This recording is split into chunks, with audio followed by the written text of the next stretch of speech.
नमस्कार साथियों, स्वागत है आपका अपने YouTube चैनल भाषा निकेतन में। साथियों, हम बात करेंगे आज अगले प्रैक्टिस सेट पर और आज प्रैक्टिस सेट संख्या आपकी है तीसरी। तो साथियों, हम आज भी आदिकाल के महत्वपूर्ण 50 प्रश्नों पर चर्चा करेंगे। तो चलिएगा शुरू करते हैं आज का वीडियो। और आज का वीडियो शुरू करने से पहले चाहेंगे, चैनल पर नए हैं तो प्लीज़ चैनल को सब्सक्राइब कर लीजिए। देखते हैं आज का आपका पहला प्रश्न क्या है। आज का पहला प्रश्न है कि खीर पकाई जतन से चरखा दिया चलाए। खीर पकाई जतन से चरखा दिया चलाए, आया कुत्ता खा गया बैठी ढोल बजाए। अमीर खुसरो की यह रचना निम्नलिखित में किसके अंतर्गत आती है? पहेली, ढकोसला, मुकरी या दो सुखन। बताइए किस में से आती है ये पंक्तियाँ? पहेली, ढकोसला, मुकरी या दो सुखन। तो सही जवाब आपका हो जाएगा ढकोसला। तो चलिएगा देखते हैं अगला प्रश्न। अगला प्रश्न है, हिंदी साहित्य का आदिकाल पुस्तक के लेखक हैं राहुल सांकृत्यायन, जॉर्ज गियर्सन, रामचंद्र शुक्ल या कि हजारी प्रसाद द्विवेदी। हिंदी साहित्य का आदिकाल पुस्तक के लेखक कौन हैं? इनमें से आप चार ऑप्शंस में से बताएंगे। आ, वा, सादा, कौन सा जवाब सही है? तो सही है हजारी प्रसाद द्विवेदी। हिंदी साहित्य का आदिकाल यह पुस्तक जो है हजारी प्रसाद द्विवेदी की है। देखते हैं अगला प्रश्न है, सखी पिया को जो ना देखूं तो कैसे काटूं अंधेरी रतियां। इस पंक्ति के रचयिता कौन हैं? बताएं, नंददास, घनानंद दास या अमीर खुसरो या बिहारी। बताएंगे इनमें से कौन हैं इन पंक्तियों के रचनाकार? बताइए। तो सही जवाब आपका हो जाएगा, सही जवाब है अमीर खुसरो। अमीर खुसरो सही जवाब है। अगला प्रश्न है, अरर गोला छूटल लागे, सरर तीर रहे सन्याय, गीला लागे जही हाथी के, मानो चोर सेंध हो जाए। इन पंक्तियों के कवि कौन हैं? चंद्रबरदाई, जगनिक, भूषण या जलहड़। बताइए इन पंक्तियों के रचनाकार कौन हैं? तो जगनिक। यह पंक्तियां जो हैं वो आलाखंड से हैं, परमाल रासों के आलाखंड से जगनिक की ये पंक्तियां हैं। चलिएगा देखते हैं अगला प्रश्न। अगला प्रश्न हमारा, चंद्रबरदाई हिंदी के प्रथम महाकवि माने जाते हैं और इनका पृथ्वीराज रासो हिंदी का प्रथम महाकाव्य है। तो बताइएगा हजारी प्रसाद द्विवेदी, यह कथन किसका है? हजारी प्रसाद द्विवेदी या कि रामचंद्र शुक्ल या लक्ष्मी सागर वार्ष्णेय या चंदन शर्मा गुलेरी। सही जवाब आपका क्या हो जाएगा? तो सही जवाब है रामचंद्र शुक्ल। अगला प्रश्न है, निम्नलिखित में किस कवि को अभिनव जयदेव की उपाधि मिली है? अभिनव जयदेव किस कवि को उपाधि मिली है? घनानंद, नंददास, पुष्पदंत या विद्यापति। बताइएगा। तो सही जवाब क्या हो जाएगा आपका? विद्यापति। विद्यापति को अभिनव जयदेव कहा जाता है। अगला प्रश्न है, पुस्तक जल्हड़ हाथ दे चली गज्जन निरपकाज। यह पंक्ति किसकी है? पुस्तक जल्हड़ हाथ दे चली गज्जन निरपकाज। गोरखनाथ, स्वयंभू, चंद्रबरदाई या इनमें से कोई नहीं। इस पंक्ति के यहाँ पर रचयिता कौन है आपको बताना है। सही जवाब है चंद्रबरदाई। चंद्रबरदाई की ये पंक्ति है कि पुस्तक जल्हड़ हाथ दे चली गज्जन निरपकाज। अगला प्रश्न है, देसी नाम माला। देसी नाम माला के रचनाकार कौन है? धनपाल, स्वयंभू, हेमचंद्र या दामोदर शर्मा। बताइए कौन हो जाएंगे देसी नाम माला के रचनाकार? सही जवाब क्या होगा आप लोग बताएंगे। तो सही जवाब है हेमचंद्र। क्या देसी नाम माला के रचनाकार कौन है? हेमचंद्र। अगला है प्रश्न, पुरुष परीक्षा के रचनाकार हैं। पुरुष परीक्षा के रचनाकार विद्यापति, दामोदरन, विद्याधर या जज्जल। बताइए पुरुष परीक्षा के रचनाकार कौन हैं? सही जवाब आपका क्या है? तो सही जवाब है विद्यापति। अगला प्रश्न है, जय मयंक जस चंद्रिका के रचनाकार हैं। जय मयंक जस चंद्रिका के रचनाकार हैं केदार भट्ट, धनपाल, मधुकर कवि या दामोदर शर्मा। बताएं जय मयंक जस चंद्रिका के रचनाकार कौन हैं? सही जवाब क्या हो जाएगा? तो सही जवाब है आपका मधुकर कवि। मधुकर कवि सही जवाब हो जाएगा। अगला प्रश्न है, रामचंद्र शुक्ल ने वीरगाथा काल के अंतर्गत किस साहित्य को देशभाषा काव्य कहा? किस साहित्य को देशभाषा काव्य कहा है? रामचंद्र शुक्ल ने वीर गाथा काल के अंतर्गत जैन काव्य को राष्ट्र काव्य, सिद्ध काव्य या नाथ काव्य? किस काव्य को देशभाषा काव्य कहा है वीर गाथा काल के अंतर्गत रामचंद्र शुक्ल जी ने? तो सही जवाब है आपका रासो काव्य को देशभाषा काव्य कहा है। अगला प्रश्न है, बै संधि में ईश्वर से संधि कहाँ? सदस्नाता में ईश्वर से नाता और अविसार है, अविसार में भक्ति का सार कहाँ? डॉक्टर रामकुमार वर्मा का यह कथन किस कवि के संदर्भ में है? बताइएगा। बै संधि में ईश्वर से संधि कहाँ, सदस्नाता में ईश्वर से नाता कहाँ और अविसार में भक्ति का सार कहाँ? डॉक्टर रामकुमार वर्मा का यह कथन किस कवि के संदर्भ में है? अमीर खुसरो, धनपाल, विद्यापति या अब्दुल रहमान? सही जवाब क्या होगा? सही जवाब है विद्यापति। अगला प्रश्न देखते हैं। अगला प्रश्न है हमारा, अमीर खुसरो की रचना खालिक वारी है। अमीर खुसरो की रचना खालिक वारी कहानी, उपन्यास, शब्दकोश या नाटक किस विधा की रचना है? आप लोग बताएंगे। तो सही जवाब क्या हो जाएगा? शब्दकोश है। क्या है? शब्दकोश है। चलिए देखते हैं। अगला प्रश्न है हमारा,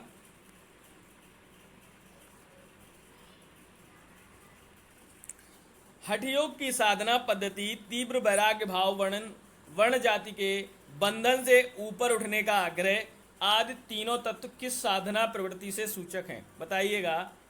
बौद्ध, नाथ, जैन या रामचरितमानस? हठयोग की साधना पद्धति, तीव्र वैराग्य भाव, वर्ण जाति के बंधन से ऊपर उठने का आग्रह आदि ये तीनों तत्व किस साधना प्रवृत्ति के सूचक हैं? आप लोग जल्दी से बताएंगे। तो सही जवाब क्या हो जाएगा इसका? सही जवाब है नाथ। तो नाथ साधना प्रवृत्ति के सूचक हैं। अगला प्रश्न देखते हैं। अगला प्रश्न है, आदिकाल की किस साधना पद्धति से कबीर प्रभावित थे? आदिकाल की किस साधना पद्धति से कबीर प्रभावित थे? जैन, बौद्ध, सिद्ध एवं नाथ या इनमें से कोई नहीं? सही जवाब क्या हो जाएगा? आप लोग बताएंगे। तो सही जवाब है आपका सिद्ध एवं नाथ। सिद्ध एवं नाथ। जैन धर्म संबंधी रचनाएं किस भाषा में रची गईं? जैन धर्म संबंधी रचनाएं किस भाषा में रची गईं? संस्कृत, अभ्रंश, पाली या प्राकृत? तो जैन धर्मी जो भाषाएं, जो रचनाएं थीं वो रची गईं आपकी अभ्रंश भाषा में। अभ्रंश भाषा में। तो सही जवाब आपका क्या हो जाएगा? अभ्रंश। वैसे तो कहीं कहीं जैन धर्मों की, जो जैन लोगों की भाषा है, प्राकृत भी मानी जाती है और बौद्ध धर्म की पाली। और चलिएगा, अगला प्रश्न है हमारा, सरहपाद की प्रसिद्ध रचना थी। सरहपाद की प्रसिद्ध रचना थी जयचंद्र प्रकाश, दोहा कोश, चर्यापद या योगचर्या? सरहपाद की प्रसिद्ध रचना है इसमें से। तो सही जवाब हो जाएगा दोहा कोश। अगला प्रश्न है, आदिकालीन युद्ध वर्णन में किस भाषा का प्रयोग हुआ? आदिकालीन युद्ध वर्णन में किस भाषा का प्रयोग हुआ? ब्रज, खड़ी बोली, अवधि या डिंगल? सही जवाब क्या हो जाएगा आपका? तो सही जवाब आपका हो जाएगा डिंगल। सही जवाब क्या हो जाएगा? डिंगल। अगला प्रश्न है। अगला प्रश्न है, संस्कृत के भवभूति की अभ्रंश, संस्कृत के भवभूति की अभ्रंश के किस कवि से तुलना की गई है? स्वयंभू, पुष्पदंत, राम सिंह या धनपाल? बताइएगा। संस्कृत के भवभूति की अभ्रंश के किस कवि से तुलना की गई है? तो सही जवाब हो जाएगा पुष्पदंत से। किससे? पुष्पदंत से। अगला है, अमीर खुसरो के गुरु थे कबीर, हजरत निजामुद्दीन औलिया, रामानंद या उपरोक्त में से कोई नहीं? अमीर खुसरो के गुरु का क्या नाम था? तो हजरत निजामुद्दीन औलिया अमीर खुसरो के गुरु थे। अगला प्रश्न देखते हैं, स्वयंभू रचित रिठनेमी चर्यु में किस ईश्वर का वर्णन है? स्वयंभू रचित रिठनेमी चर्यु में किस ईश्वर का वर्णन है? राम, कृष्ण, शिव या ब्रह्मा? राम, कृष्ण, शिव या ब्रह्मा? सही जवाब हो जाएगा कृष्ण। सही जवाब कृष्ण। अगला है प्रश्न, आसुग कवि द्वारा रचित रचना है। आसुग कवि द्वारा रचित रचना है चंदनवाला रास, जीवदया रास, बुद्धि रास या आवा दोनों? बताएंगे। सही जवाब क्या हो जाएगा? तो आसुग कवि द्वारा रचित रचना है चंदनवाला रास और जीवदया रास। तो आवा दोनों, दा ऑप्शन आपका सही हो जाएगा। अगला प्रश्न है, आदिकालीन अब्दुर रहमान का अपभ्रंश में नाम है। आदिकालीन अब्दुर रहमान का अपभ्रंश में नाम है अद्धमान, पूर्वमान, अब्दमान या इनमें से कोई नहीं। सही जवाब क्या होगा? तो सही जवाब आपका हो जाएगा, सही जवाब हो जाएगा अद्धमान।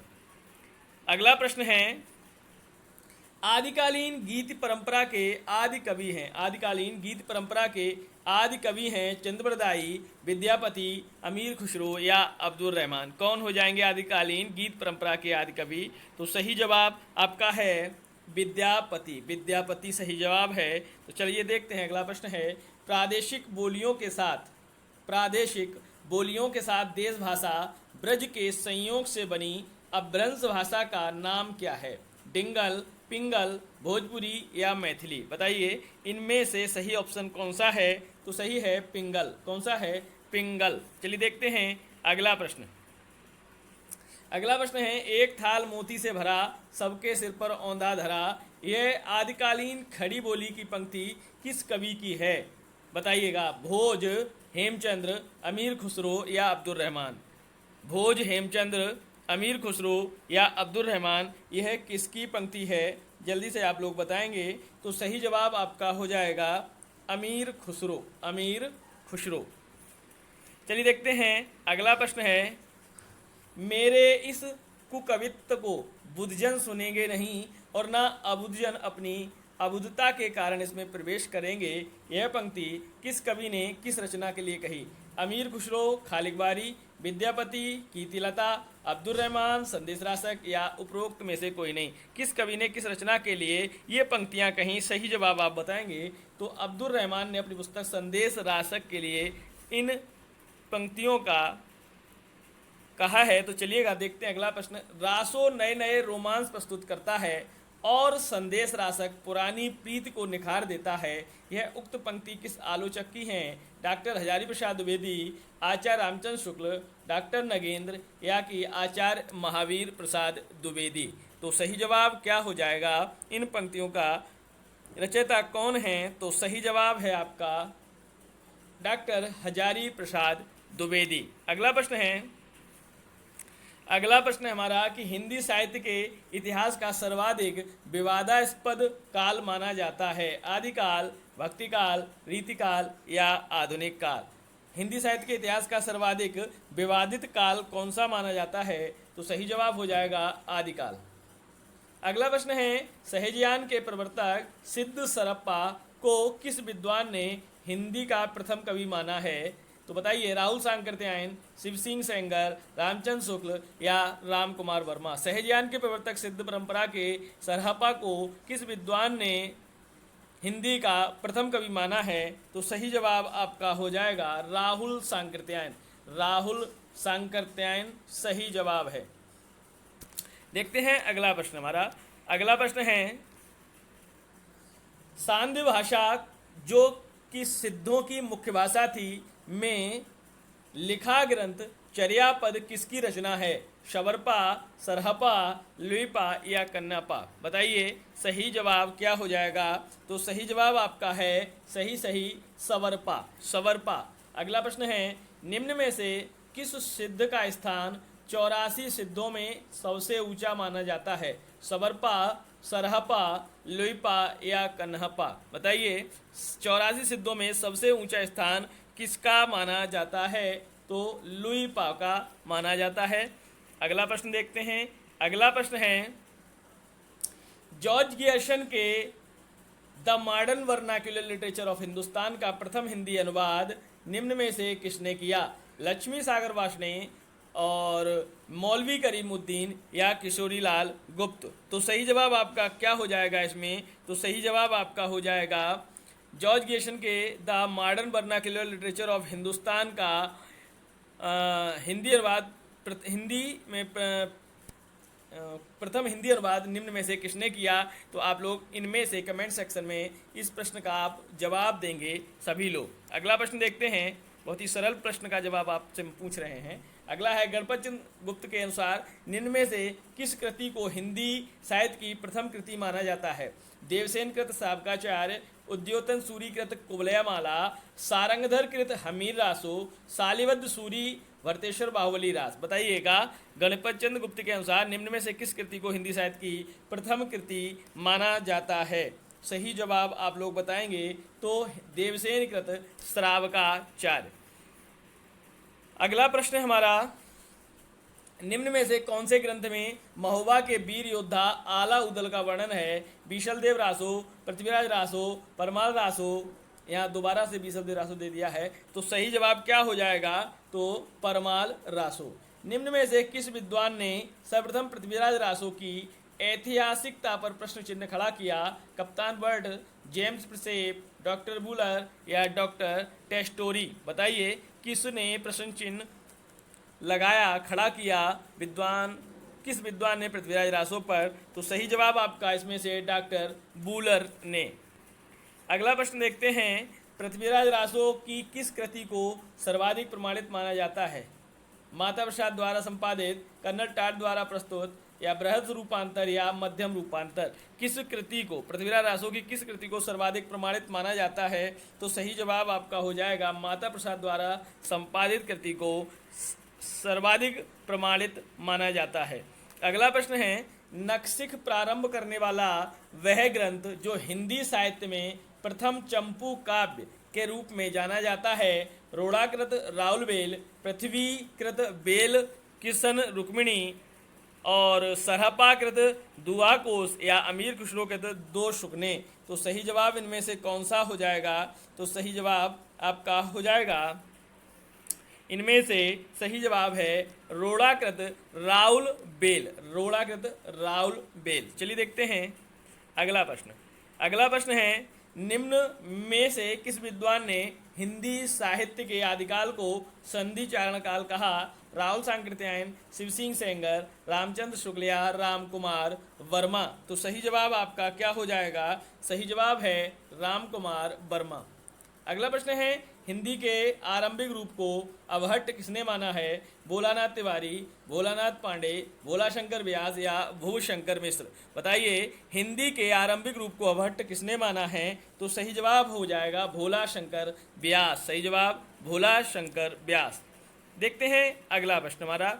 अगला है, भविष्यत कहा नामक ग्रंथ के रचनाकार हैं? धनपाल, पुष्पदंत, जोइंदु या दामोदर कवि? बताइएगा, भविष्यत कहा नामक ग्रंथ के रचनाकार कौन हैं? तो ग्रंथ के रचनाकार हैं धनपाल। कौन है? धनपाल। अगला प्रश्न है, अभ्रंश व्याकरण हेम शब्दानुशासन के रचयिता हैं? धनपाल, विद्याधर, हेमचंद्र या शालिवद सूरी? तो सही जवाब आपका क्या हो जाएगा? हेम शब्द अनुशासन का ही मतलब है हेमचंद्र का व्याकरण है। अगला प्रश्न हमारा, नालह रसायन आरंभ ही शारदा टूटी ब्रह्म कुमार किस रासो ग्रंथ की पंक्तियां हैं? कुमार रासो, परमाल रासो, बीसलदेव रासो या हमीर रासो? किस रासो ग्रंथ की पंक्तियां हैं? तो सही जवाब है बीसलदेव रासो। अगला प्रश्न है, किस रासो काव्य में मेघदूत संदेश रासक परंपरा का विकास मिलता है? बीसलदेव रासो, कुमार रासो, हमीर रासो या परमाल रासो? सही जवाब क्या हो जाएगा? सही जवाब है बीसलदेव रासो। अगला प्रश्न देखते हैं। अगला प्रश्न है, हिंदी साहित्य का प्रथम महाकाव्य माना जाता है? पृथ्वीराज रासो, परमाल रासो, कुमार रासो या बीसलदेव रासो? हिंदी साहित्य का प्रथम महाकाव्य माना जाता है, क्या जवाब होगा? तो पृथ्वीराज रासो। अगला प्रश्न है, रामचंद्र शुक्ल, डॉक्टर बुलर, मुंशी देवी प्रसाद जैसे विद्वानों ने पृथ्वीराज रासो को माना है प्रामाणिक ग्रंथ, अप्रामाणिक ग्रंथ, अर्ध अप्रामाणिक ग्रंथ या इनमें से कोई नहीं? बताइएगा, क्या माना है? तो सही जवाब है अप्रामाणिक ग्रंथ, अप्रामाणिक ग्रंथ माना है। अगला प्रश्न देखते हैं हम, पृथ्वीराज विजय किसकी रचना है? बताइए, जिसके आधार पर सन 1875 में डॉक्टर बुलर ने पृथ्वीराज रासो को जाली ग्रंथ कहा? चंद्रप्रदायी, जगनेक, जल्हड़ या मिश्रबंधु? तो सही जवाब क्या हो जाएगा? बताइए, सही जवाब क्या हो जाएगा? पृथ्वीराज विजय तो जयानक सही है, तो सही जवाब आपका जयानक हो जाएगा। अगला प्रश्न देखते हैं। अगला प्रश्न है हमारा, जयचंद्र प्रकाश और जय मयंक जसचंद्रिका का उल्लेख किस कृति में मिलता है? रासो साहित्य, राठौरणी ख्यात, लोक साहित्य या आदिकालीन साहित्य? बताइए। जय चंद्र प्रकाश और जय मयंक जसचंद्रिका का उल्लेख किस कृति में मिलता है? तो सही जवाब हो जाएगा राठौर ख्यात। अगला प्रश्न देखते हैं। पृथ्वीराज रासो को प्रामाणिक ग्रंथ नहीं मानने वाले विद्वान हैं? कर्नल टॉड, श्याम सुंदर दास, मिश्र बंधु या मुंशी देवी प्रसाद? पृथ्वीराज रासो को प्रामाणिक ग्रंथ नहीं मानने वाले विद्वान कौन हैं? तो सही जवाब है मुंशी देवी प्रसाद। और साथियों, आज का आखिरी प्रश्न है। तजकिराई स्वराई हिंदी नामक हिंदी साहित्य के इतिहास के लेखक कौन हैं? लक्ष्मी सागर वार्ष्णेय, शिव सिंह सेंगर, मौलवी करीमुद्दीन या किशोरी लाल गुप्त? तो सही जवाब आपको पता ही है, मौलवी करीमुद्दीन। तो साथियों, इन 50 प्रश्नों में आपने कितने प्रश्नों का सही जवाब दिया? कमेंट सेक्शन में आप लोग हमको लिखेंगे, बताएंगे। तो फिर मिलते हैं अगले वीडियो, अगले टेस्ट के साथ। तब तक के लिए नमस्कार, धन्यवाद।